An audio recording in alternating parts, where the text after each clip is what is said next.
Good morning, dear students of class 7th. Myself Mohit Misra. Today we will discuss about the chapter number 8, History, Devotional Path to Divine.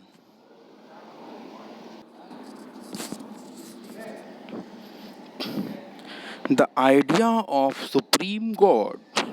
Okay, so intense devotion of love of God is legacy of various kinds of Bhakti and Sufi movement that evolved since in 8th century.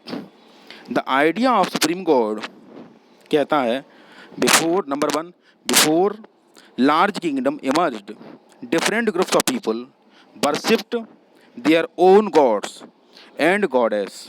Number two, as people were brought together through the growth of towns, trade, and empire, new ideas began to develop. नए ideas जो थे develop हुए. The idea that all living things pass through countless cycle of birth and rebirth performing good deeds and bad came to be widely accepted. Okay, similarly इसी प्रकार से the idea that all human beings are not equal even at birth gained ground during this period. Okay, the belief that social privilege came from birth in a noble family or a high caste was the subject of many learned texts. However, many people were uneasy with such ideas and turned to the teachings of Buddha or the Jainas, according to which it was possible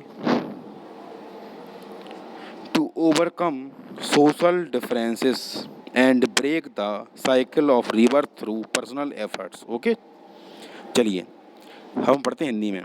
the before large came emerge, जब बड़े बड़े large kingdom emerge हुए, different groups of peoples में worshipped their own gods and goddess, विभिन्न संप्रदाय के लोग अपने अपने देवी देवताओं की पूजा करते थे. As people were brought together through the growth of towns, समय के साथ साथ जैसे जैसे शहरों और कस्बों का विकास होता गया, उनका ग्रोथ होती गई. ओके, फिर क्या हुआ? द ट्रेड एंड एम्पायर बढ़ते गए. New ideas begin to develop, नए नए आइडिया डेवलप हुए. The idea that all living things pass through countless cycle of birth and rebirth, यह आया कि all living things pass through countless cycle of birth and rebirth, कि प्रत्येक जीव को अनंत साल तक अपना जन्म और मरण होता रहता है लगातार, और यह होता है मनुष्य के अच्छे कर्मों के आधार पर.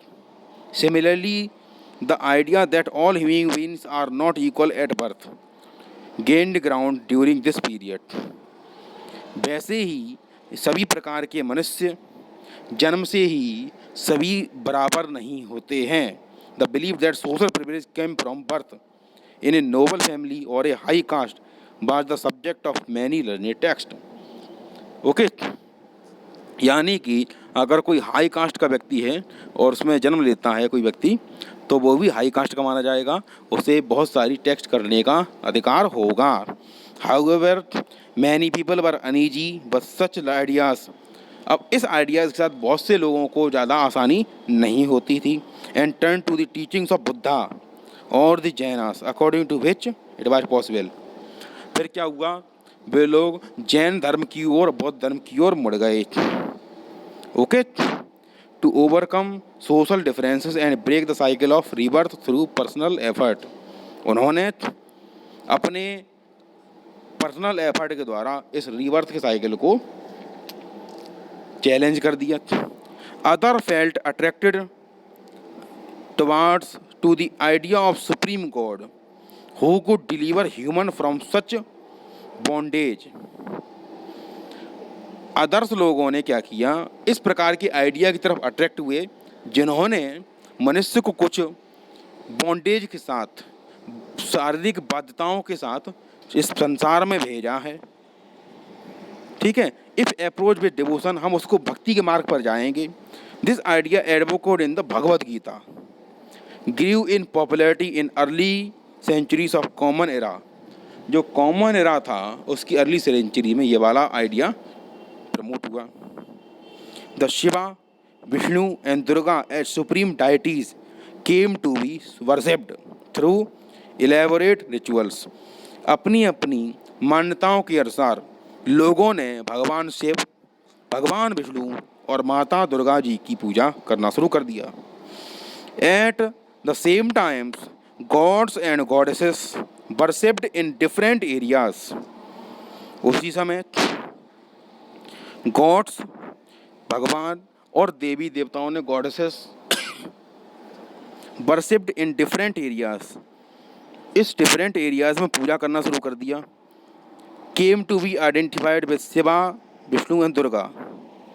इन द प्रोसेस, इस प्रोसेस में local myth and legends, local myth और legends became a part of the पौराणिक स्टोरी, पौराणिक स्टोरी के पार्ट बने।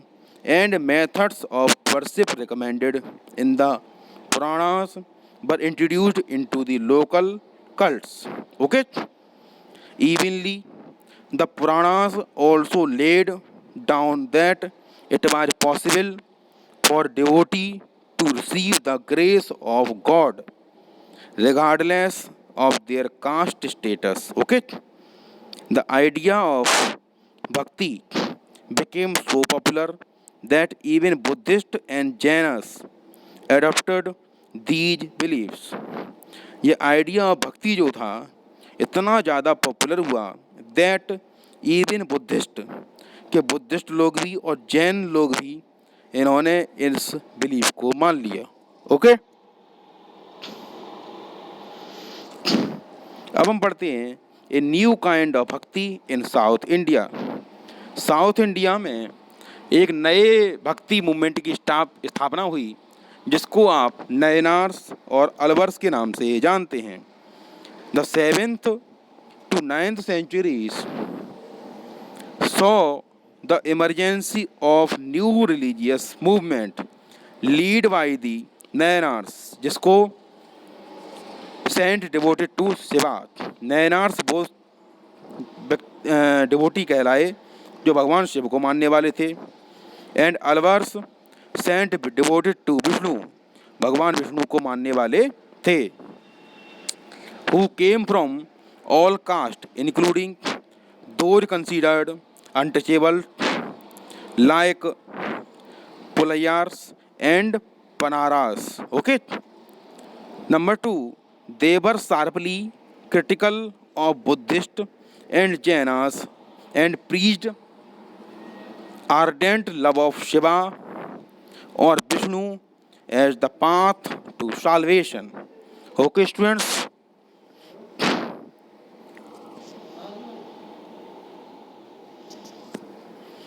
They drew up upon the ideas of love and heroism as found in Sangam literature.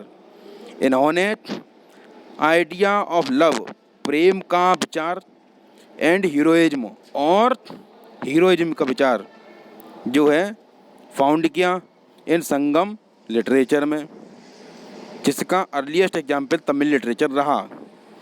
Compose during the early centuries of the common era and blended them with the values of bhakti, जो भक्ति के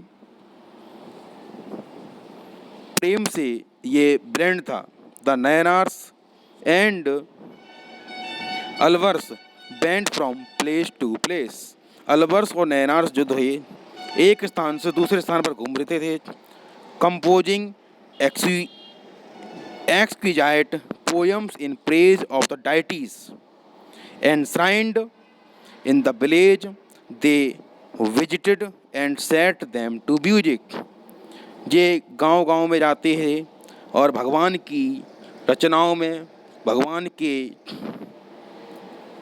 प्रेम में अच्छी अच्छी किताबें, अच्छी अच्छी रचनाओं की रचना करते थे और उनको म्यूजिक से कंपोज करते थे। Okay, so it is today's topic, it is all about today's topic. We will meet you in next another video. Till then, bye bye.